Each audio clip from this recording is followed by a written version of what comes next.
All rise, malakas na sigaw ng court officer habang marahang pumasok ang hukom sa loob ng silid. Sa gitna ng katahimikan, nanatiling kalmado at matatag si Peter Christine Montemayor. Sa kabila ng tensyon sa paligid, hindi siya nagpakita ng anumang bakas ng kaba. Alam niyang siya ang may bentahe sa kasong ito. Sa edad na 32, isa na siya sa mga pinakakilalang abogado sa industriya, hindi lamang dahil sa kanyang talino, kundi pati na rin sa kanyang hindi matatawarang determinasyon at husay sa pagharap sa bawat argumento sa hukuman. Matalim ang kanyang tingin sa kabilang panig. Alam niyang pilit nitong pinapahina ang matibay na ebidensyang hawak niya, ngunit hindi siya kailanman magpapadala. Your Honor, my client has been wrongly accused. The evidence presented by the prosecution is circumstantial at best. If we are to convict a person based on assumptions, then we are no longer upholding justice but simply feeding the system with convenient lies, buong tapang niyang sinabi, ang boses niya ay puno ng kumpiyansa. Nagpalitan ng tingin ang kabilang abogado at ang kanyang kliyente.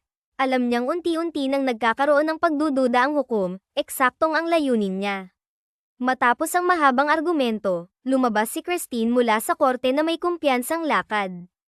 Isa na namang tagumpay sa kanyang listahan. Pagbalik niya sa law firm, agad niyang napansin ang isang lalaking naka-crew uniform na abala sa paglilinis ng hallway. May hawak itong mop, ngunit tila hindi mapigilan ang sarili sa pagsulyap sa isang librong naka-display sa shelf ng conference room. Napakunot siya ng noo. Hindi ito ang unang beses na nakita niya ang tagpong ito. Madalas niyang madatnan ang janitor na iyon sa parehong pwesto, tila laging interesado sa mga librong may kaugnayan sa batas. Ngunit sa pagkakataong ito, saglit siyang natigilan. May kung anong nagudyok sa kanya na pansinin ito, ngunit binalik niya agad ang atensyon sa mas mahahalagang bagay. Pagpasok niya sa kanyang opisina, maingat niyang inilapag ang mga dokumento sa mesa at tumingin sa malawak na bintana. Mula roon, tanaw ang buong lungsod, isang patunay ng kanyang tagumpay.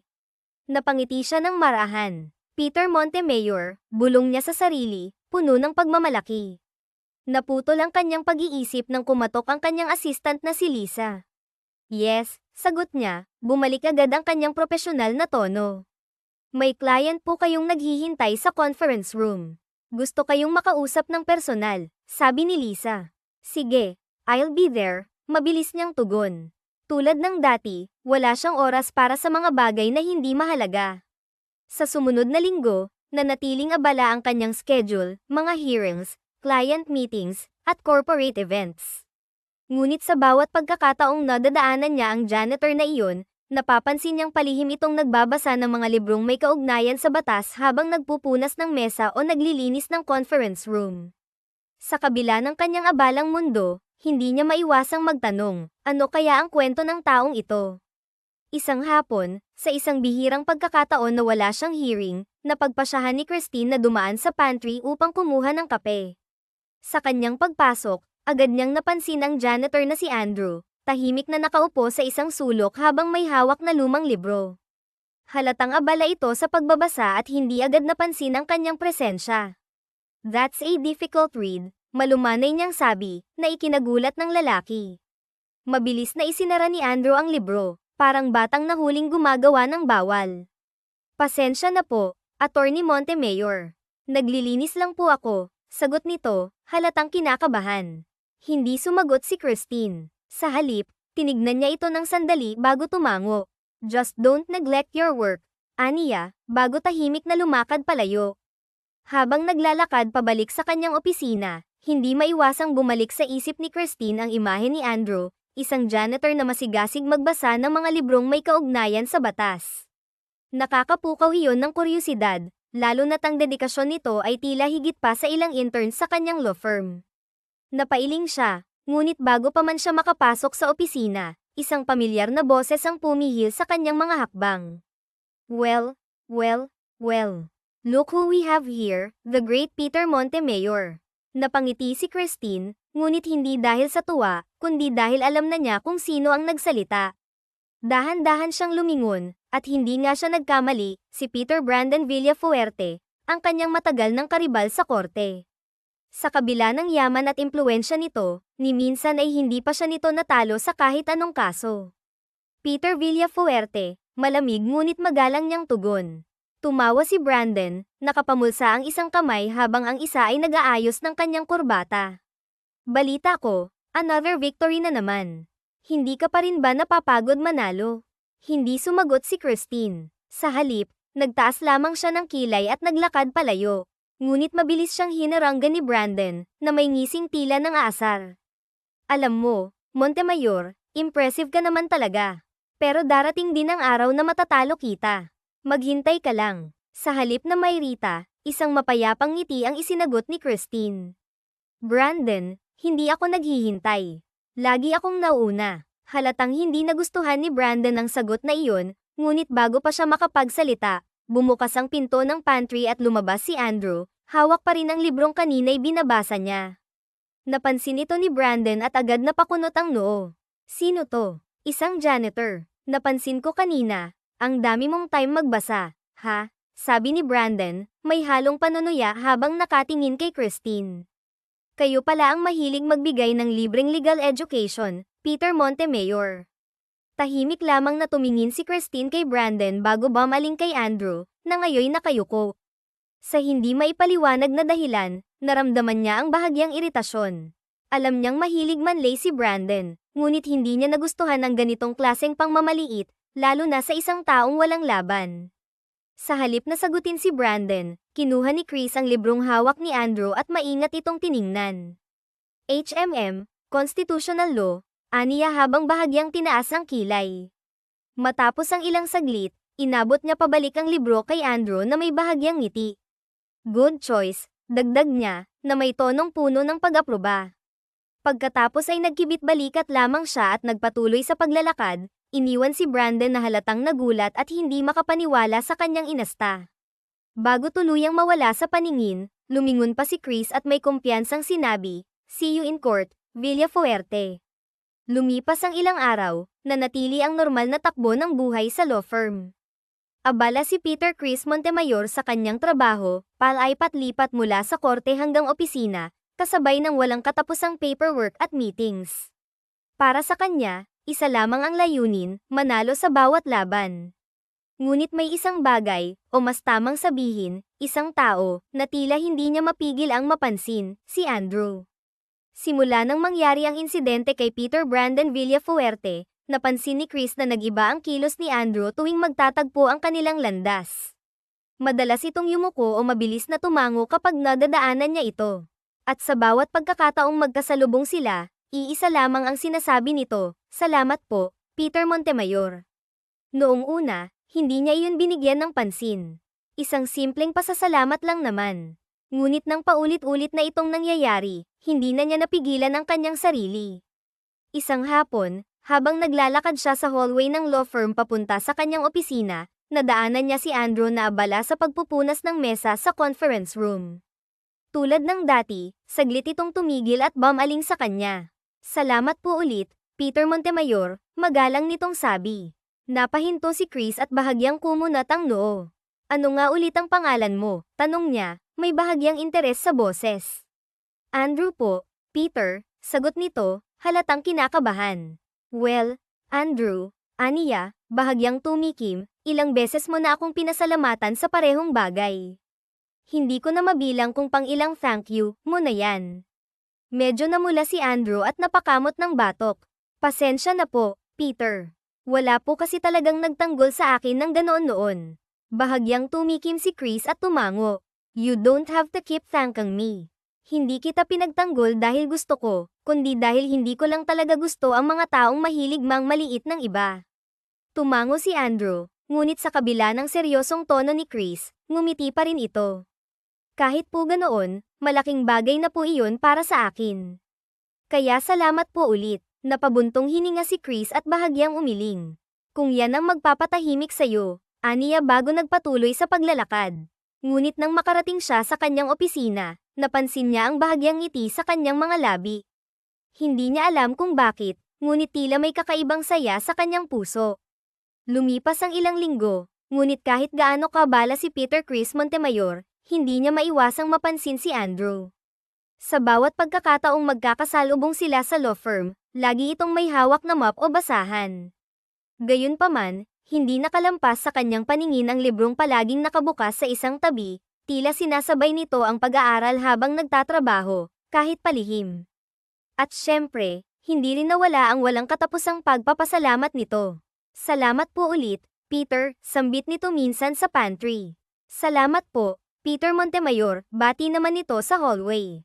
Noong una, hindi ito pinapansin ni Chris. Ngunit habang tumatagal, hindi na niya alam kung may inis ba siya o matatawa. Para bang sirang plaka ang janitor na ito. Isang gabi, habang abala si Chris sa kanyang opisina, napansin niyang tambak na naman ang mga papeles sa kanyang mesa.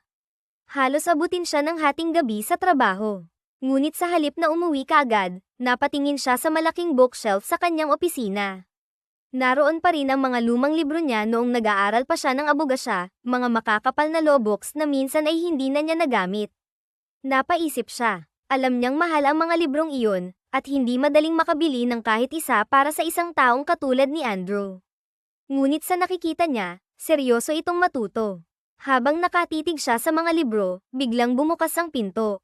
Peter, nandito pa po pala kayo. Pasensya na po, maglilinis na po sana ako, magalang na sabi ni Andrew. Saglit na tumahimik si Chris bago dahan-daang lumapit sa bookshelf. Andrew, tawag niya. Nagulat si Andrew nang makita siyang may kinuha mula sa estante, isang makapal na lobok, halatang luma na ngunit maayos pa. Iniabot iyon ni Chris sa kanya. Ito, sabi niya. Nanlaki ang mga mata ni Andrew. Peter, para po sa akin. Ayoko nang marinig ang salamat mo, ha? Biro niya, ngunit may bahagyang ngiti sa kanyang labi. Halatang hindi makapaniwala si Andrew. Hindi niya agad kinuha ang libro at tila nag-aalangan. Peter, sigurado po ba kayo? Baka po kailangan niyo pa ito. Gusto mo bang maging abogado o hindi? Tanong ni Chris, sabay titig dito ng seryoso. Tahimik na napatango si Andrew. Then take it, sagot ni Chris na may kumpiyansa. Dahan-daang inabot ni Andrew ang libro. Hawak ito na parang isang kayamanan na hindi niya kailanman naisip na magiging kanya. Napalunok siya, tila hindi alam kung paano ipapahayag ang labis na pasasalamat sa abogado. Balik ka rito kapag natapos mo na yan, mahinahong sabi ni Chris habang bumalik sa kanyang pwesto. Sa unang pagkakataon, hindi narinig ni Chris ang karaniwang, "Salamat po, Peter," mula kay Andrew. Ngunit kahit walang salitang lumabas, nakita niya ang ngiti nito, isang ngiti na taimtim at puno ng inspirasyon. Hindi napigilan ni Chris ang mapangiti rin. Pagkalabas ni Andrew mula sa opisina ni Peter Montemayor, mahigpit pa rin niyang hawak ang makapal na lobok na iniabot sa kanya. Parang nasa panaginip pa rin siya, hindi makapaniwala sa nangyari. Dahan-dahan siyang naglakad patungo sa maliit na janitor's closet na nagsisilbing kanyang pahingahan tuwing may bakanteng oras. Pagkapasok niya, agad niyang inilapag ang libro sa luma niyang mesa at naupo sa sirang plastik na upuan. Tinitigan niya ang mabigat na aklat sa kanyang harapan. Hinaplos niya ang makapal na pabalat nito, at sa unang pagkakataon sa kanyang buhay, may sarili na siyang lobok. At ang pinagmulan nito, walang iba kundi si Peter Chris Montemayor. Dati, ang mga ganitong libro ay tinitingnan lang niya mula sa malayo, nakalagay sa mga estante ng law firm, mga bagay na hindi niya maaaring galawin o basahin ng walang pahintulot. Ngunit ngayon, isa na ito sa kanya. Napangiti siya, isang ngiti na puno ng kasiyahan at pag-asa. Binuksan niya ang unang pahina, inamoy ang amoy ng lumang papel, at nadama ang bigat ng responsibilidad at pagkakataong dala ng librong iyon. Ipumikit siya ng kanyang mga mata saglit at huminga ng malalim. Balik ka rito kapag natapos mo na yan, paulit-ulit niyang naririnig sa kanyang isipan ang tinig ni Peter Montemayor. Alam niyang hindi lang ito basta pagbibigay ng libro. Para itong hamon, isang hamon na hindi niya balak sakuan. Kinuha niya ang ballpen at maliit na notebook mula sa kanyang bulsa. Binuksan niya ang unang kabanata ng libro. Kahit pa alam niyang may trabaho pa siyang babalikan kinabukasan, hindi niya mapigil ang magbasa. Isang pahina, 2, 3, hanggang sa hindi niya namalayan ang oras. Kinabukasan, maaga pa lang ay nasa law firm na si Andrew. Hawak-hawak niya ang librong iniabot sa kanya ni Peter Chris Montemayor. Halos hindi siya nakatulog sa kakabasa kagabi, ngunit hindi niya iyon alintana. Sa bawat bagong legal concept na natutunan niya, mas lalo siyang ginaganahang magpatuloy.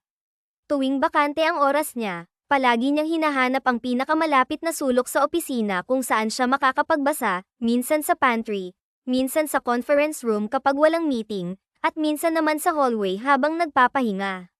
Ngunit sa isang hindi inaasahang pagkakataon, habang abala siyang nakasubsob sa pagbabasa, isang pamilyar na tinig ang tumawag sa kanya.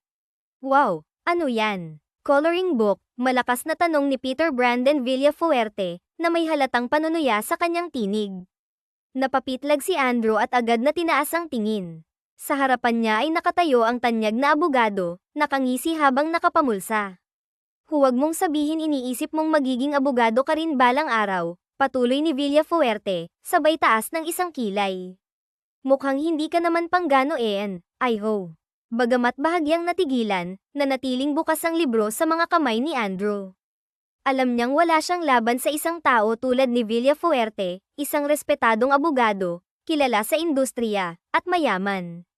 Ngunit hindi rin niya gustong ipakita na naapektuhan siya. Nag-aaral lang po ako, mahinahon niyang sagot. Napailing si Villafuerte at tumawa ng bahagya. Ha, nag-aaral? Para saan? Hindi ka makakapasok sa law school kung janitor ka lang. At sa tingin mo ba kaya mo? Kahit may libro ka, hindi ibig sabihin noon ay magiging abogado ka. Ang daming ang mas matatalino at mas may pera pa sa'yo na hindi pumapasa. Tapos ikaw, huwag ka nang umasang mataas pa ang mararating mo. Dahan-daang isinara ni Andrew ang libro. Tahimik siyang nakatingin sa mga pahina nito habang dama niya ang bahagyang panginginig ng kanyang mga kamay. Bagamat pilit niyang pinipigilang maapektuhan, hindi niya maitanggi na masakit ang bawat salitang binitiwan ng abogado. Ngunit bago pa man siya makapagsalita, isang malamig ngunit matatag na tinig ang pumuno sa katahimikan. At ano namang problema mo kung gusto niyang mag-aral, Villafuerte? Agad nilang nilinggan ang pinagmulan ng tinig. Si Peter Chris Montemayor, nakatayo sa di kalayuan, nakapamulsa ang isang kamay habang nakatingin ng diretso kay Villafuerte. Ang bahagyang pagtaas ng kanyang kilay ay tila nagbabadyang hindi siya natutuwa. Oh, Montemayor, pilit ng ngiti ni Villafuerte. Napansin mo ba, may janitor tayong nangangarap maging abogado. Nakakatawa, hindi ba? Hindi ba't mas nakakatawa ang isang lisensyadong abogado na nag-aaksaya ng oras para lamang maliitin ng isang tao na gustong matuto? Malamig na sagot ni Montemayor. Tumahimik si Villafuerte habang nagpatuloy si Chris. Alam mo kung bakit hindi mo ako matalo sa korte, Villafuerte. Kasi abala ka sa maling bagay tulad nito. Tumitig si Villafuerte kay Andrew, ngunit agad ding ibinaling ang tingin pabalik kay Chris. Halatang hindi niya gusto ang nangyayari. Well, hindi ko naman sinasabing mali siyang mangarap.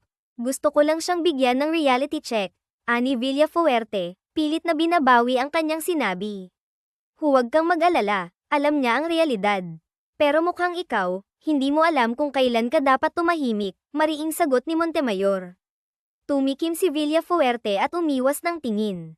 Hi, fine, whatever. At bago pa siya tuluyang mapahiya, mabilis siyang naglakad palayo. Naiwang tahimik si Andrew, hindi alam kung ano ang dapat niyang sabihin. Muling tumingin si Chris sa kanya, ang malamig na ekspresyon nito ay unti-unting napalitan ng isang ngiti. Andrew, huwag mong hayaang sirain ng kahit sino ang pangarap mo, mahinahong sabi ni Chris bago siya tumalikod at naglakad palayo. Huwag mo siyang pansinin, malamig ngunit mariing sabi ng abogada. Kung gusto mong maging abogado ka. Huwag mong hayaan na ang mga tulad niya ang magtakda kung sino ka at kung hanggang saan ang mararating mo. Muling lumunok si Andrew, pinipigilan ng kaba, saka tumango. Salamat po, Attorney Montemayor. Bahagyang napangiti si Chris, ngunit agad na tinaas ang kamay. Kapag sinabi mo pang salamat, ulit, babawiin ko na talaga yung libro.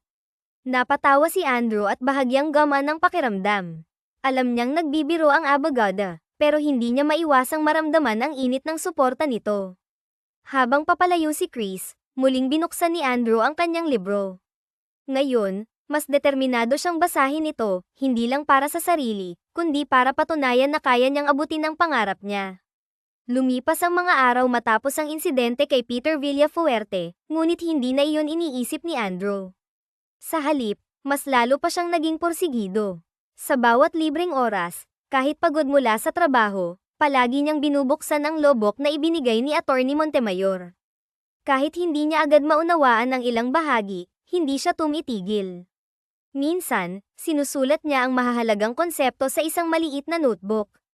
Minsan naman, inuulit niya ang pagbasa sa isang pahina hanggang sa maunawaan niya ito ng buo. Hindi iyon nakalampas kay Chris. Isang umaga, habang naghihintay ng kape sa vending machine sa pantry, napansin niyang may nakaupo sa pinakadulong mesa, si Andrew, nakayuko, abala sa pagsusulat sa kanyang notebook habang hawak ang libro. Kitang-kita ang eyebags nito, tanda ng puyat, ngunit halata rin ang determinasyon sa kanyang mga mata. Pinagmasdan niya ito ng ilang saglit. Hindi niya maiwasang ngumiti ng bahagya. Para sa isang janitor na may limitadong oportunidad, kahanga-hanga ang ganitong pagsusumikap. Lumapit siya sa mesa ni Andrew at kumatok gamit ang daliri. Napatingala si Andrew, agad na isinara ang libro, at tumayo ng mabilis. Attorney Montemayor, good morning po. Nauutal niyang bati. Ngumiti si Chris, ang kanyang malamig na aura ay bahagyang lamambat. Good morning, Andrew. Mukhang maaga kang nagsimula ngayon ah. Tinaas lang ni Chris ang isang kamay, senyales na hindi nito kailangan magmadali. Relax. Hindi kita aakusahan ng pagnanakaw ng libro. Napakamot si Andrew sa ulo na tila nahihiya. Pasensya na po, Peter. Nagbabasa lang po ako habang wala pang trabaho. Umupo si Chris sa tapat niya, tinatapik-tapik ang tasa ng kape habang nakatitig sa kanya. Puyat ka, umiling si Andrew, pero halatang nagsisinungaling. Hindi naman po masyado. Alam mo bang hindi mo matututunan ang batas kung lagi kang puyat? Kung nag-collapse ka kakabasa, paano mo ipapasa ang bar exam? Nagulat si Andrew. Hindi ko naman po iniisip yung bar exam. Malayo pa po yun. Dapat iniisip mo na. Kung seryoso kang maging abogado, kailangan mong makita ang sarili mong umaabot doon. Napanganga si Andrew. Hindi niya inaasahan na may magsasabi sa kanya ng ganoon, lalo na si Peter Montemayor, ang abogadong hinahangaan niya. Pero bago pa siya makasagot, tumikim si Chris at itinuro ang libro. Anong binabasa mo? Dali-daling binuksan ni Andrew ang libro at ipinakita ang pahina. Tungkol po sa Bill of Rights. Medyo nalilito po ako sa due process, substantive at procedural. Muling tinignan ni Chris ang libro sa kasamandal sa upuan. Simple lang yan. Ganito. At sa loob ng ilang minuto, ipinaliwanag niya sa pinakasimpleng paraan ang konsepto ng due process. Minsan, sinusubukan niyang patigilin ang sarili dahil hindi naman niya trabaho ang magturo sa isang janitor. Pero sa tuwing makikita niyang nakikinig ito ng buo, sumusulat ng notes, at tila inuulit-ulit sa isip ang bawat sinasabi niya, hindi niya mapigil ang ipagpatuloy ang pagtuturo. Oh, napansin ni Chris ang oras sa kanyang relo. Late na ako sa meeting. Agad na tumayo si Andrew. Salamat po ulit, Peter. Ay, hindi po pala ako dapat magpasalamat. Agad siyang napahawak sa bibig, natatakot na babawiin ni Chris ang libro. Napataas ng kilay ang abogado at napangiti. At least natuto ka na. Umiling siya at saka naglakad palabas ng pantry. Pero bago pa siya makalayo, narinig niyang nagsalita si Andrew ng mahina. Pero salamat pa rin po. Napailing si Chris. Hindi niya alam kung bakit, pero parang hindi na siya gaanong naiinis sa paulit-ulit nitong pagpapasalamat sa kanya. Mula ng araw na iyon, hindi na lang basta isang tagamasid si Peter Chris Montemayor sa tahimik na pagpupursige ni Andrew. Hindi niya rin alam kung bakit, pero sa tuwing makikita niya itong nakasubsob sa pagbabasa o tahimik na nagsusulat ng notes, palagi siyang napapaisip. Sa kabila ng kanyang abalang buhay bilang isang kilalang abogado, nag-umpisa siyang palihim na tumulong kay Andrew sa mga paraan na hindi nito agad napapansin. Dahil sa dami ng workload, madalas natatagalan si Chris sa opisina. Isang gabi, habang naglalakad siya palabas, napansin niya na may ilaw pa sa maliit na janitor's closet. Bahagyang nakabukas ang pinto kaya nang mapadaan siya, natanong niya si Andrew sa loob. Nakayuko ito sa mesa, mahigpit na hawak ang ballpen, at tila nakatulog na habang nagsusulat. Sa tabi nito, nakabukas pa rin ang lobok. May ilang pahinang may highlight at maraming notes na nakasulat sa gilid. Tahimik siyang tumayo sa may pinto at pinagmasdan ito. Hindi niya maintindihan kung bakit, pero sa halip na umalis, may isang bagay siyang ginawa na hindi niya inaasahan. Lumapit siya sa mesa ni Andrew at marahang kinuha ang notebook nito. Hindi para basahin, pero para i-check ang mga notes. Napakunot ang noo niya, maganda ang handwriting nito, maayos ang pagkakasulat, pero may ilang maling interpretasyon sa ilang legal concepts. Halata niyang walang nagtuturo dito kaya ito mismo ang sumusubok intindihin ang batas sa sarili nitong paraan. Dahan-dahan niyang kinuha ang ballpen ni Andrew at sa pinakailalim ng pahina ng notebook nito, nag-iwan siya ng ilang tamang sagot at paliwanag. Walang pangalan, walang pirma. Matapos iyon, ibinalik niya ang ballpen at tahimik na lumabas ng janitor's closet. Sa loob-loob niya, hindi niya rin maintindihan kung bakit niya ginagawa ito. Pero sa isang hindi maipaliwanag na dahilan, parang gusto niyang makita kung hanggang saan maaabot ng isang tulad ni Andrew. Kinabukasan, maagang nagising si Andrew sa loob ng janitor's closet.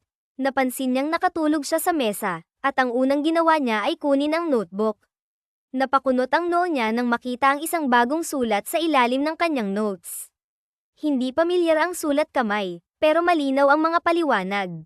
Binalikan niya ang mga mali niyang sagot at binasa ang tamang sagot na iniwan ng isang hindi kilalang tao. Hindi niya alam kung sino ang gumawa noon, pero isang bagay lang ang sigurado niya, may isang tao na palihim na tumutulong sa kanya. At imbes na matakot, mas lalo siyang namomotibong ipagpatuloy.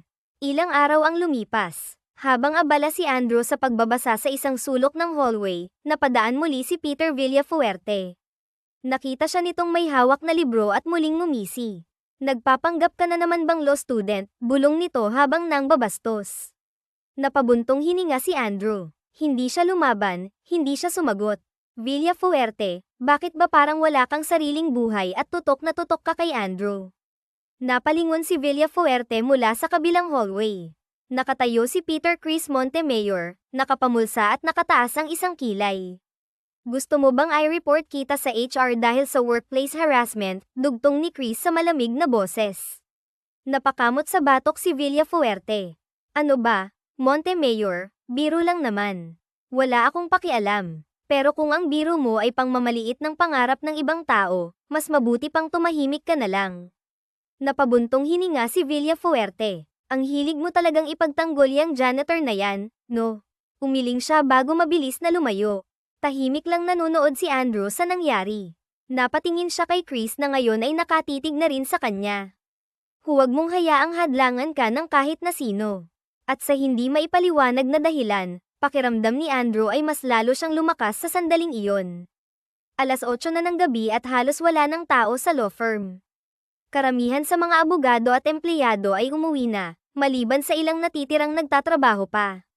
Kasama na roon si Peter Chris Montemayor. Si Andrew naman ay nakaupo lang sa bench sa labas ng gusali, hawak-hawak ang isang maliit na sobra. Kakatanggap lang niya ng sahod kanina, at kahit hindi kalakihan ang halaga, nakapagtabi siya ng kaunti, sapat na para yayain si Peter Montemayor kumain sa labas bilang pasasalamat sa lahat ng ginawa nito para sa kanya. Pero may isang problema, hindi niya alam kung paano siya magyayaya. Ilang beses na siyang huminga ng malalim, sinusubukang buuin sa isip ang tamang sasabihin. Pero sa tuwing naiisip niyang kakausapin na niya si Chris, pakiramdam niya ay bigla siyang nabubulol. Peter, Chris, gusto niyo pong kumain sa labas. Peter, treat ko po kayo ng dinner. Gusto niyo pong lumabas, ay, parang ibang meaning yun. Diyos ko, Andrew. Paulit-ulit siyang nagpa-practice sa isip, pero wala siyang masabing maayos. Nasa ganito siyang pag-iisip nang biglang bumukas ang pinto ng law firm at lumabas si Peter Chris. Suot pa rin nito ang kanyang corporate attire, pero halatang pagod na. Agad siyang napatingin kay Andrew na tila may hinihintay. Anong ginagawa mo rito? Tanong ni Chris na bahagyang nakataas ang kilay. Napalunok si Andrew. Ito na, wala nang atrasan. Tumayo siya ng mabilis at halos matapilok pa. Peter, halata ang kaba sa boses niya. Oh, kasi po, ano, Napansin ni Chris ang sober sa kamay niya. May problema ka ba sa sahod mo? Kailangan mo ba ng advance? Hindi po, wala pong problema. Ayos naman po, kahit paano po, sapat naman. Hindi po ako nagrereklamo, wala pong kulang. Napataas ang kilay ni Chris. Okay, then. Bakit parang kinakausap mo ako na parang sinisingil mo ako ng utang? Halos malunod sa kaba si Andrew. Kasi po, iniisip ko lang baka gusto niyo pong kumain sa labas, sa wakas ay nasabi niya na. Natawa ang dalaga. Lalong kinabahan si Andrew. Ano po kasi, sahod ko po kasi ngayon, At gusto ko po sanang i-treat kayo bilang pasasalamat lang po sa lahat ng tulong nyo. Tinitigan lang siya ni Chris, halatang hindi niya inaasahan ang paanyayang ito.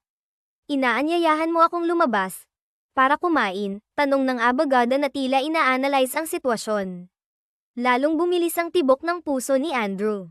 Hindi po date, hindi po ganun. Diyos ko, hindi po ito date. Pero kung gusto nyo pong tawaging ganun, hindi po ganun ang ibig kong sabihin. Hindi na napigilan ni Chris ang mapangiti. Relax, Andrew. Bakit ba parang mas stress ka pa kaysa sa isang taong kakasuhan? Ramdam ko nga pong parang kinakasuhan niyo ako, Peter, sagot ni Andrew na may halong kaba. Napailing si Chris at tumikim bago tumingin sa relo niya. HMPH. Saan mo naman ako balak ay libre? Biglang napataas ang tingin ni Andrew. Pumapayag na po kayo. Bakit? Ayaw mo ba? Gusto mo bang tanggihan kita? Hindi po. Ano po kasi, may nakita po akong tapsilugan sa kanto na masarap daw po, sabi ng mga kasamahan ko. Sana po okay lang po sa inyo iyon. Tumayo ng maayos si Chris saka nag-ayos ng suot niyang blazer. Simple lang pala ang gusto mo. Sige, pero ikaw ang magbabayad. Wala akong balak mag-ambag. Agad na tumango si Andrew. Opo, ako pong bahala. Kahit mag-extra rice po kayo, sagot ko. Habang naglalakad sila papunta sa tapsilugan, hindi maiwasan ni Andrew ang mapangiti. Hindi niya alam kung paano nangyari, pero heto na siya ngayon, kasama ang mismong Peter Chris Montemayor. Para sa kanya, sapat na iyon para maging isang espesyal na gabi. Sa isang simpleng tapsilugan sa kanto, naupo si Peter Chris Montemayor at Andrew sa isang maliit na mesa malapit sa bintana. Maliit lang ang lugar pero malinis, at amoy na amoy ang bagong lutong tapa. May ilang grupo ng empleyado roon, karamihan ay mukhang pagod sa trabaho. Pero ang pinakaagaw pansin ay ang tila kabadong-kabado na si Andrew, tahimik na nagkakalikot ng kutsara at tinidor. Paminsan-minsan ay sumusulyap siya kay Chris, na kasalukuyang nag-aayos ng kanyang blazer habang walang imik na hinihintay ang pagkain. Bakit parang ang stiff mo? Tanong ni Chris. Napasinghap si Andrew. Hindi po. Relax nga lang po ako. Sabay ngumiti, pero parang napipilitan. Umiling si Chris at bahagyang napapangiti. Akala mo naman nasa isang formal dinner tayo. Tapsilugan lang to. Opo, alam ko po yun. Pero kasi po, unang beses ko po kasing makasama kayo na kumain ng ganito. Pakiramdam ko, parang kailangan kong kumilos ng maayos. Andrew, hindi kita boss. Hindi mo kailangan mag-behave na parang nasa performance review ka. Natawa si Andrew. Opo, sige po, tatry ko pong kumilos ng normal. Maya-maya lang ay dumating na ang pagkain nila. Tapsilog para kay Andrew, habang beef pares naman ang in-order ni Chris. Habang nagsisimulang kumain, napansin ni Andrew na tahimik lang ang abogada, tila ine-enjoy ang pagkain nito. Kaya nakangiti siya habang nakatingin dito, bagay na agad namang napansin ni Chris. Bakit ka nakatingin? Wala po, wala lang. HMPH. So, bakit mo naisip ang i-treat ako? Hindi ba dapat iniipon mo ang sahod mo para sa tuition mo sa future? Opo, actually. Pero gusto ko po kasi talagang magpasalamat sa inyo. Ang dami nyo na pong naitulong sa akin, Peter, lalo na sa mga tinuturo nyo tungkol sa batas. So, paano mo nalaman na ako yung palihim na nagsusulat sa notebook mo? Napamulagat si Andrew. Hindi ko po alam. Akala ko po galing lang sa, natigilan siya nang makita ang nakakalokong ngiti ni Chris. Huli ka, sabi ng abogada na bahagyang tinuturo siya gamit ang kutsara. Natawa si Andrew, halatang huli nga siya. Aaminin ko na po, may hinala po ako kasi po parang kayo lang po ang pwedeng gumawa noon. Kasi po, napakalinaw ng paliwanag, parang isang totoong professor ang sumulat. Napangiti si Chris pero agad ding umiwas ng tingin. Hindi ko naman ginagawa yon para pasalamatan mo ako. Nakakairita lang kasing makita kang mali ang sagot. Tumango si Andrew, nakangiti. Kahit po hindi nyo aminin, Peter, alam ko pong mabait kayo. Sinong may sabi sa'yo noon? Ako po, alam ko pong hindi nyo ako dapat tinutulungan, pero ginawa nyo pa rin. Natigilan si Chris sa narinig. Minsan lang siyang nakakatanggap ng sincere na appreciation na wala sa loob ng courtroom o mula sa mga kliyente. Iba yung pakiramdam na may isang taong pinapahalagahan siya hindi dahil sa galing niya bilang abogada, kundi dahil lang sa simpleng kabutihang loob niya. Para matakpan ang awkward na pakiramdam, tinikman niya ang beef pares at saka muling nagsalita. Sabihin mo nga, Andrew, bakit mo gustong maging abogado? Napatingin si Andrew sa kanya, at matagal bago ito nakasagot. Dahil gusto kong makatulong sa mga taong katulad ko. Katulad mo. Mga taong hindi alam kung paano ipaglaban ang sarili nila. Lumaki akong walang kakampi. Madalas, tinatapakan kami ng mga mayayaman, ng makapangyarihan, ng mga taong alam lang nila na hindi kami lalaban dahil wala naman kaming kalaban-laban. Napapagod na po akong maging biktima. Napatigil si Chris. Hindi niya alam kung bakit, pero may kung anong kirot sa puso niya matapos marinig iyon. Ilang saglit ang lumipas bago siya muling nagsalita. Alam mong mahirap ang pagiging abogado, di ba? Oo, pero alam ko rin na kaya ko. Kaya kahit anong hirap, Peter, kaya kong tiisin basta matupad ko lang ang pangarap ko. Nagkatinginan sila, at sa unang pagkakataon, nakita ni Chris sa mata ni Andrew ang isang bagay na bihira niyang makita sa kahit na sino, tunay na determinasyon. Napangiti siya ng bahagya, saka kinuha ang baso ng tubig at uminom. Hindi ka lang pala isang simpleng janitor, Andrew. Tumawa si Andrew, pero halata na may bahagyang hiya. Hanggang ngayon po, janitor pa rin po ako. Sa ngayon, sagot ni Chris habang nakatingin sa kanya ng diretso. Pero sa nakikita ko, hindi ka janitor habang buhay. Nanlaki ang mata ni Andrew. Sa dami ng taong nagsabi sa kanyang imposible, hindi mo kaya, at masyado kang ambisyoso, ngayon lang siya may narinig na nagsabi sa kanya na kaya niya. At nanggaling pa ito sa mismong Peter Chris Montemayor. Napalunok siya sa kaba, sabay tumango. Salamat, Peter. Tumaas ang isang kilay ni Chris. Akala ko ba ayaw mong magsabi ng salamat sa akin? Ay, oo nga, nakalimutan ko. Natatawang saad nito. Napailing si Chris, pero sa halip na batukan ito, napatawa na lang siya ng mahina. Matapos ang gabing iyon sa tapsilugan, unti-unting naging mas palagay ang loob ni Andrew at Chris sa isa't isa. Hindi ito isang bagay na biglaan. Hindi rin ito isang bagay na kanilang pinag-usapan o sinadya. Natural lang, at hindi nila namamalayan, pero naging bahagi na sila ng bawat isa. Dumaan ang mga araw, at kahit hindi nila diretsyong aminin, mas madalas na silang magkasama. Minsan, makikita mong sabay silang nag-aalmusal sa pantry ng law firm. Minsan, magka-text sila kahit walang importanteng dahilan. At minsan, kapag inaabot ng overtime si Chris, inaantay siya ni Andrew sa labas ng opisina para sabay silang umuwi. Isang gabi, sa law firm, matapos ang isang malaking kaso, mas maaga kaysa sa normal ang uwi ni Chris. Pero dahil wala siyang balak pang umuwi kaagad, naglakad-lakad muna sila ni Andrew sa park malapit sa opisina. Tahimik lang silang dalawa, pareho yatang pagod sa buong araw na trabaho, hanggang sa binasag na nga ni Andrew ang katahimikan. Peter, biglang sabi ni Andrew. Napatingin si Chris sa kanya habang naglalakad. May gusto lang po sana akong sabihin. Ano yon? Huminto si Andrew sa paglalakad. Bamantong hininga siya, tila pinag-iisipang mabuti ang mga susunod niyang sasabihin.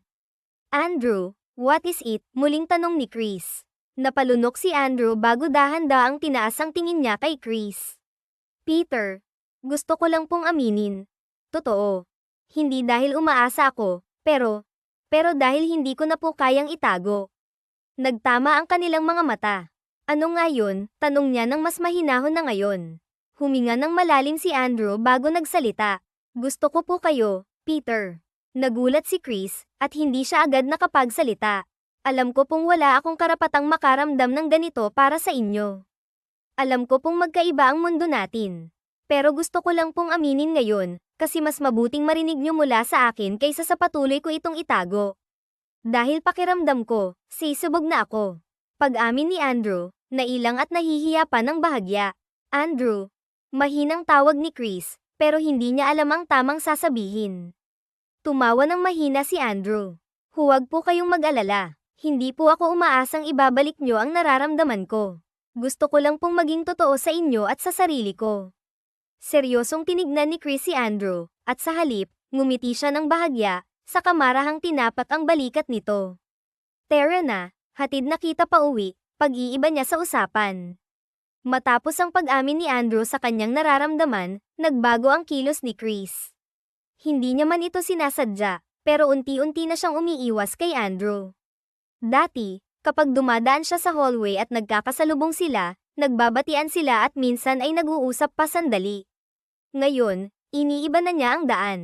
Dati, kapag dumadaan siya sa pantry, palagi niyang nakikitang nakangiti si Andrew habang nagbabasa ng lumang libro ng batas. Ngayon, hindi na siya nagpupunta roon. Alam niyang hindi tama, pero alam din naman niya na hindi dapat. Chris, hindi mo pwedeng hayaang mahulog ang sarili mo. Paulit-ulit niyang sinasabi sa sarili. Pero kahit na anong pilit niyang iwaksi ang nararamdaman niya, may isang bagay siyang hindi inaasahan, mas naaapektuhan siya kay Andrew. Sa courtroom, si Peter Chris Montemayor ay kilala sa pagiging matalino, matalas, at walang inuurungan. Pero nitong mga nakaraang araw, may napansin ang lahat. Hindi na siya kasing composed kagaya ng dati. Kanina lang, habang nasa hearing, nakalimutan niyang banggitin ang isang importanteng argumento sa depensa ng kliyente niya, isang bagay na hindi niya kailanman nagagawa noon. Montemayor, hindi ko inaasahan to nakangising wika ni Peter Brandon Villafuerte na nakalapit na sa kanya. Mukhang wala ka sa kondisyon ngayon patuloy nito habang nakangisi. Hindi nawala ang tingin ni Montemayor. Kilala niya ang sarili niya, alam niyang hindi siya basta-basta nagkakamali. Tinignan lang niya si Chris at walang balak patulan ang banat nito. Ayaw niyang pag-aksayahan ng oras ang taong ito. Ngunit akma na sana siyang lalakad palayo nang muli itong magsalita. Bakit? May gumugulo ba sa isip mo? O may isang tao bang nakaapekto sa'yo? Mas tumalim ang tingin ni Chris. Anong sinasabi mo? Tumawa si Villafuerte. Kunwari ay nag-iisip. Kung tama ang narinig ko sa law firm, parang may isang janitor kang paborito, di ba? Kilala ko na nga pala kung sino ang janitor na yun, tudyo niya rito. Nanigas ang katawan ni Chris. Nakita iyon ni Villafuerte kaya mas lalong lumalim ang kanyang ngiti. Oh, tama pala ang chismis. Huwag mong idamay si Andrew sa usapan natin, madiin niyang sagot. Relax, Montemayor. Nakakatawa lang talagang isipin. Dati, hindi kita matinag kahit na anong gawin ko. Pero ngayon, isang simpleng janitor lang pala ang makakabasag ng focus mo. Huwag mo akong subukan, Villafuerte. Ikaw ang dapat mag-focus sa sarili mong career, madiin niyang sagot. Umimidyo si Villafuerte. Kung ganun, bumalik ka sa dati mong galing, Montemayor. Dahil sa estado mo ngayon, baka sa susunod, hindi lang argumento ang matalo mo, baka pati sarili mo. Huling saad nito bago tuluyang umalis. Isang araw na naman, habang nakatayo si Chris sa harap ng hukom, pilit niyang nilalabanan ang bigat sa kanyang dibdib. Pinaghandaan niya ang kasong ito, at alam niyang tama ang kanyang depensa. Pero hindi naging sapat. Ngayon, habang pinapakinggan niya ang desisyong pabor sa kabilang kampo, ramdam niya ang bigat ng tingin ng lahat sa paligid niya, mula sa kanyang mga kliyente, sa mga associate lawyers niya, at higit sa lahat, kay Peter Villafuerte. Hindi niya inakala na darating ang araw na ito. Sa kauna-unahang pagkakataon, si Peter Chris Montemayor, ang undefeated, matapang, at kinatatakutang abogado, ay natalo sa korte. Isang mahinang tikhim ang narinig niya sa kanyang likuran. Montemayor, hindi ko inaasahan to Dahan-dahan siyang lumingon at doon niya nakita si Peter Villafuerte na nakatayo, nakapamulsa, at may mapanuksong ngiti sa labi. Akala ko ba unbeatable ka? Anong nangyari? Aba, hindi ka na pala nakakatakot. Hindi siya sumagot. Walang emosyon siyang dumaan sa harap nito habang pilit pinapanatili ang composure niya.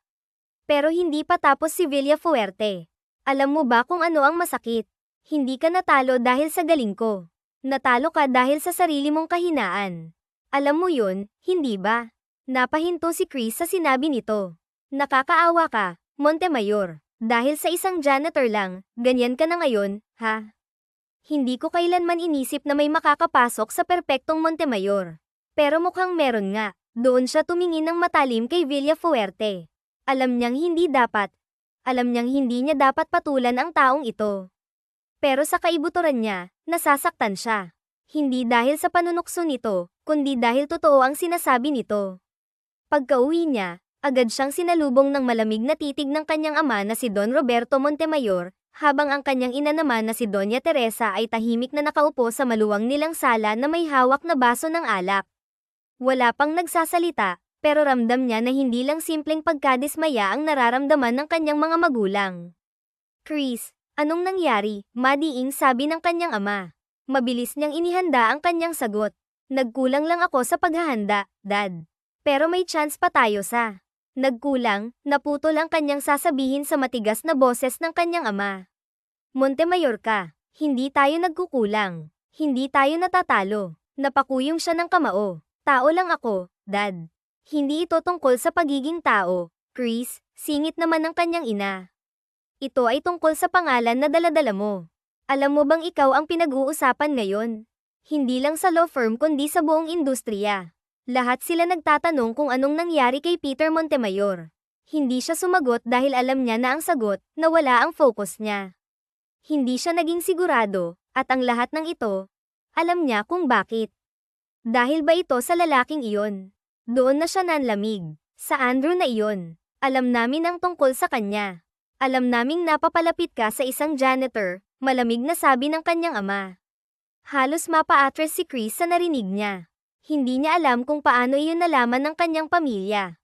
Ma'am, Dad, hindi iyon. Huwag mo kaming gawing tanga, Chris.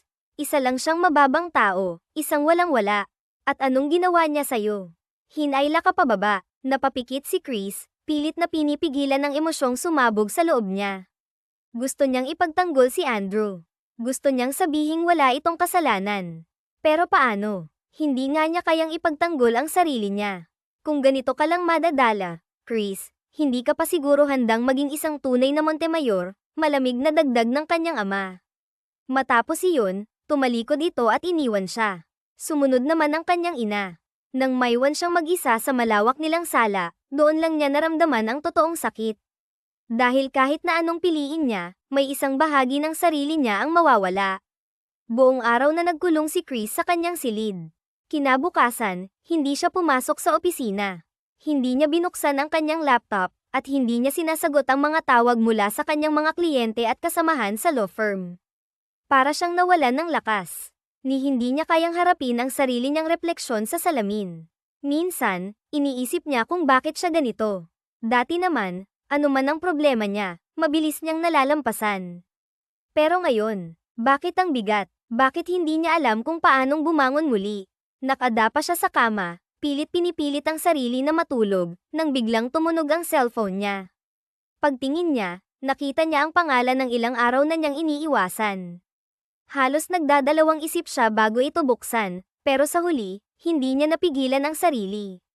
Peter Chris, hindi ko alam kung dapat ko pa ba itong sabihin, pero gusto kong magpasalamat sa lahat ng naitulong mo sa akin. Hindi ko makakalimutan ang mga binigay mong lobboks, pati na ang pagkakataon na mas makalapit sa pangarap ko. Alam kong matagal ka nang umiiwas, at di na rin kita inabala pa, kaya naisip ko na baka ito na ang tamang gawin. Nag-resign na ako bilang janitor sa law firm. Salamat sa lahat, Peter. Parang may tumusok sa puso ni Chris nang mabasa ang mensahe ni Andrew. Napakurap siya at parang hindi makapaniwala. Ilang ulit niyang binasa ang mensahe, umaasang baka nagkamali lang siya ng intindi. Pero hindi, biglang bumilis ang tibok ng puso niya. Gusto niyang sumagot, gusto niyang tanungin si Andrew kung bakit. Gusto niyang malaman kung saan ito pupunta, kung ano ang balak nito, at kung ano ang dahilan, kahit alam naman niya kung bakit. Gusto niyang sabihin dito na hindi niya gusto ang nangyari.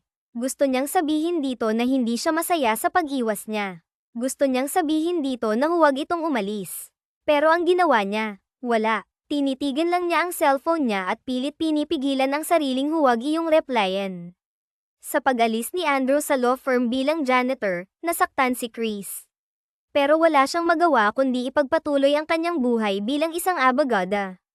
Ayaw na niyang mag-isip ng kahit na ano. Dahil kapag ginawa niya iyon, mas lalo lang siyang masasaktan at maguguluhan. Ilang taon ang lumipas, at nanambalik ang pagiging magaling ni Chris sa lahat ng bagay. Wala na rin doon si Peter Villafuerte, na nagpalipat ng opisina sa hindi malamang dahilan. Hanggang isang araw, isang malaking kaso ang inassign sa kanya. Ang kliyente ay isang malaking kumpanya na nais protektahan ang kanilang intellectual property laban sa isang rival corporation. Ang stake ay mataas, at si Chris ang napiling manguna sa kaso.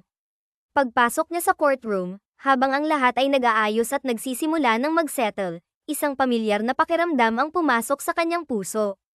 Nang tumingin siya sa kabilang panig, para siyang natigilan.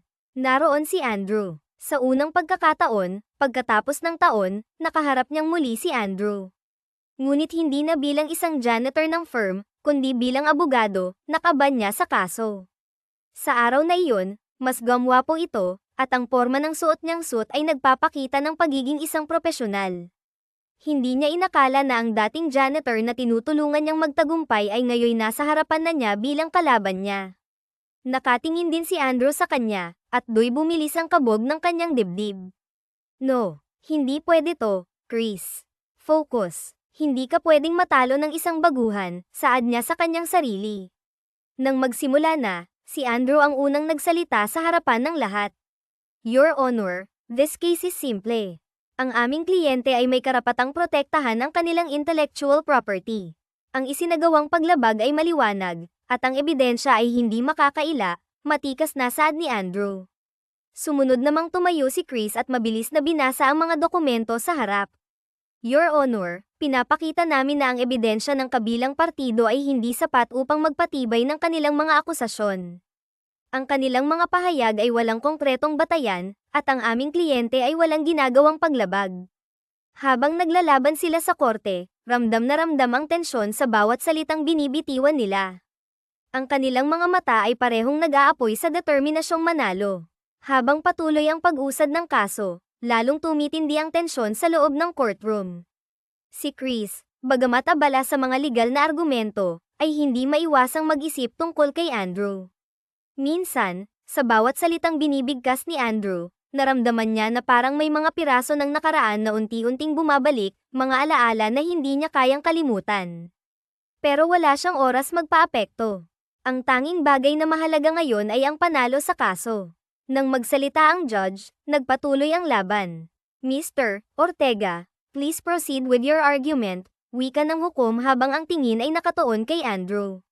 Yes, Your Honor. Sagot ni Andrew. The evidence is clear. Our client has the right to protect their intellectual property. Wala nang ibang makikinabang sa kanilang invention kundi sila. Your Honor, we disagree with the defendant's statement, dagdag ni Chris. The technology in question was developed within an open source framework. Hindi ito proprietary knowledge, and the claims of the opposing side are unfounded. Hindi maiwasang magtagpo ang mga mata nilang dalawa. Sa kabila ng pagiging propesyonal, may mga bakas ng hindi maitagong damdamin sa kanilang mga tingin. Your Honor, if we allow anyone to claim ownership of ideas without solid proof, we risk ruining the integrity of intellectual property law. It's crucial for the growth of innovation that these rights are protected, pagpapatuloy ni Andrew. Ngunit hindi nagpadaig si Chris. That, Your Honor, if we accept their arguments, we are essentially rewarding companies who fail to acknowledge the collaborative nature of technology.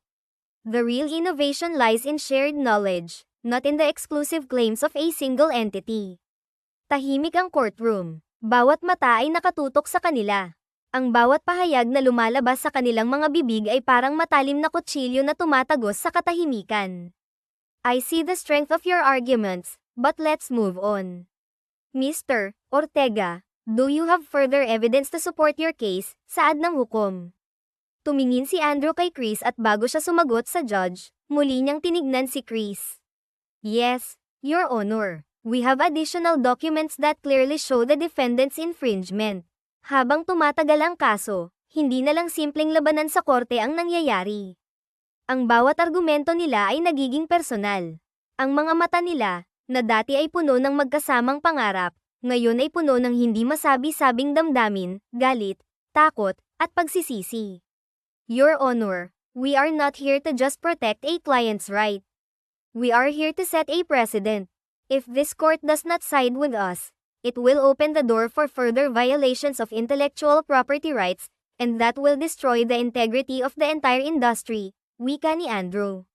And yet, Your Honor, if we follow their logic, we are giving in to greed. Our client, Your Honor, is not the victim here. They are the ones taking advantage of an idea that is not theirs, ignoring the collaborative nature of innovation, sagot ni Chris. Napatigil si Andrew. Alam niya kung gaano kagaling si Chris pagdating sa pagtatalo. Mula pa man noon ay humahanga na siya sa abogada. Pero alam niya na mas lumalamang ang panig niya ngayon. Kaya kailangan niyang maipanalo ang kaso. Is that what you really think, Peter Montemayor? Malalim na tanong ni Andrew kay Chris. Matagal silang hindi nakapagsalita pareho, hanggang sa magsalita ang hukom. The ruling is final in the favor of the plaintiff. Mr. Ortega, your client wins. At doon, si Andrew ang nanalo. Pero sa kabila ng kanyang tagumpay, hindi niya maiwasang hindi mapatingin kay Chris. Si Chris naman, bagamat hindi umiyak, ay naramdaman ang bigat ng pagkatalo, hindi sa kaso, kundi sa kanyang puso. Akala niya nakapag-move on na siya, dahil ilang taon na rin ang nakalipas. Pero bakit parang biglang bumabalik na naman ang lahat ng weirdong nararamdaman niya? Habang naglalakad papalabas ng courtroom si Chris, mabilis siyang nasundan ni Andrew at hinayla sa isang sulok kung saan sila makakapag-usap ng sila lang. Mag-usap tayo, saad ni Andrew. Congratulations, bonggang-bongga ang pagbabalik mo, Mr. Mr. Ortega. Tumango si Andrew at huminga ng malalim bago sumagot. Chris, hindi ko alam na ikaw ang makakalaban ko. Really? Sagot ni Chris na bahagyang napairap. Sa tingin mo, maniniwala ako. Masyado mong napaghandaan ang kaso mo at ang lahat ng sasabihin mo. Kaya hindi ako naniniwala na wala kang ideya na ako ang kalaban mo ngayon. Alam mo, hindi ko alam kung magiging masaya ako dahil sa wakas, hindi nga ako nagkamali, naging abogado ka nga. O dapat ba akong magalit dahil after mong mawala noon, babalik ka para talunin ako? Ngunit sa mga sandaling iyon, nangingilid na ang luha sa mga mata ni Chris. Pero hanggat kaya niyang pigilan, ay pinigilan niya. Now, kung wala ka nang sasabihin, Peter Ortega, aalis na ako. You should celebrate dahil panalo ka. Chris, nawala ako dahil yun ang dapat. Nadadamay ka na, nahihila na kita pababa, at ayokong naaapektuhan ka. Tinitigan siya ni Chris, at ang mga sandaling iyon ay parang palason na tumama sa kanyang puso. Hindi siya makapaniwala sa narinig. What do you mean? You left because of me. Alam kong hindi ko na dapat sinasabi to, pero nung iniiwasan mo ako, nakatanaw lang ako mula sa malayo. Hanggang sa lapitan ako ni Peter Villafuerte. Sabi niya, matatalo ka na raw niya dahil lang sa akin. Doon ako naalarma. Kaya napag-isip-isip kung hindi lang pala ako ang naaapektuhan, kundi ikaw rin. Bukod doon, nakausap din ako ng mga magulang mo. Binyantaan nila ako na tatanggalin sa LFM bilang janitor kapag hindi ako lumayo. Kaya nag-resign na lang ako noon at nag-aral muli. Bumalik ako at nagpursigi para mapatunayan ko, hindi lang sa sarili ko kundi sa lahat ng taong tutol sa akin, na may pagmamalaki na ako. Nabagay na ako sa'yo. Kasi hindi na ako janitor, buong pusong pag-amin ni Andrew sa dalaga. Hindi naman halos makapaniwala si Chris sa narinig. Ramdam niya ang bigat ng nararamdaman ni Andrew noong mga panahong iyon, at wala man lang siyang nagawa. So all these years, you left, and it was for me. Yes, I left because I didn't want you to be dragged into my mess. And now, I'm here to show you that I'm not that person anymore. I'm not just some janitor you once knew. I'm an equal now. Pero sa kabila ng lahat ng nakikita mo ngayon, isa lang ang hindi nagbago, ang nararamdaman ko para sa'yo. Nalito si Chris. Hindi siya makapaniwala na ganito ang nangyari sa kanilang dalawa. Hindi niya alam kung paanong tatanggapin ang mga salitang iyon, ngunit alam niya na may mga bagay na hindi kayang ipaliwanag ng logic. Andrew, hindi ko alam kung paano ko sasagutin yang sinasabi mo ngayon. Maybe we don't have to figure it out today.